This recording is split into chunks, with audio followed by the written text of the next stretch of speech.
When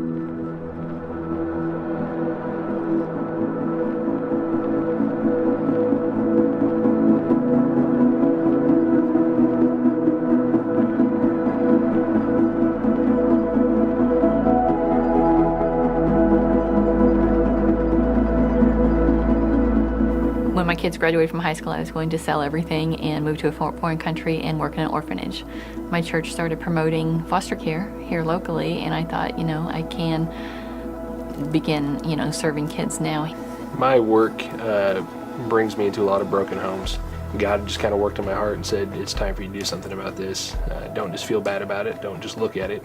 Do something about it. So I went home and breached the conversation to Carrie, and turns out she had been waiting on me, so typical.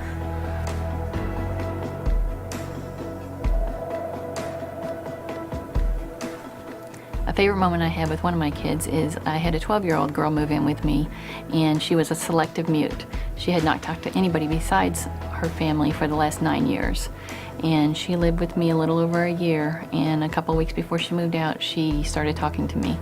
And then she continued to talk to everybody. So that was just a huge thing, because I know, there was some trauma in her life when she was little, and that stopped her from talking. So just to see that change in her was amazing.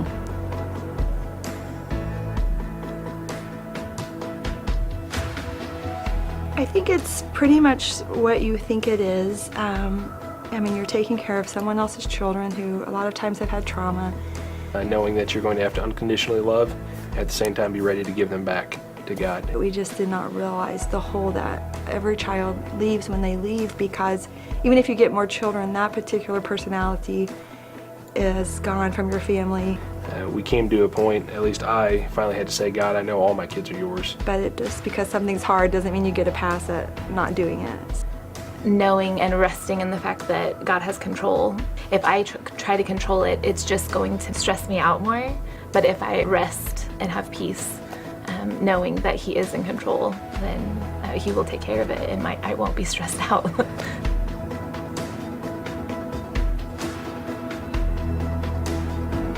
The children in my home and I have benefited from ambassadors for the last 10 years. In every placement, specifically our first one, we took 3 kids in the dead of winter. One of them had shoes, the rest did not. We had no coats. We had never been parents before. And we didn't have anything. We had one crib, and that was it. And so we were told about ambassadors, and we were able to come in and get them winter coats and get shoes and get clothing and pajamas and stuff to get us off the ground. That there's people out there that have your back and that want to come alongside you.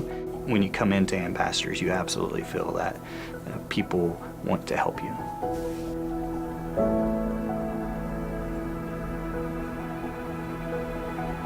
It seems like every kid we have, somebody loses a tooth. It never fails. Every kid says, well, the last time I lost a tooth, I got $20. And so we laugh about the $20 tooth fairy. We've had other foster families text us and say, or adoptive families, so did the tooth fairy really leave $20 at your house? So they take that gig on with them. September of 2015, Mike decided to take a Polaris Razor out joyriding on a trail and flipped it and busted his hip. And so that Monday, I got him in his chair. I'm like, got him a drink, got him something. I'm like, you're good for an hour or two, right? And he goes, yeah. I said, it's like, where are you going? He's like, I can't do anything. And I'm like, you're fine, right? And he's like, yeah. So I leave. I don't even tell where I'm going. And I come home with a baby because I'd gotten a call for a placement. And he's like, what in the world? I can't even, shower.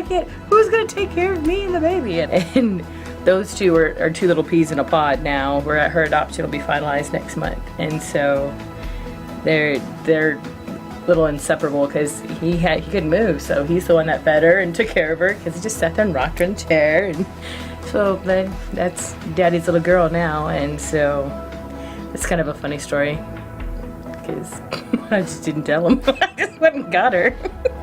Shut up, hey, surprise! It's a little bigger than like bringing home a dog. A little bit, yeah.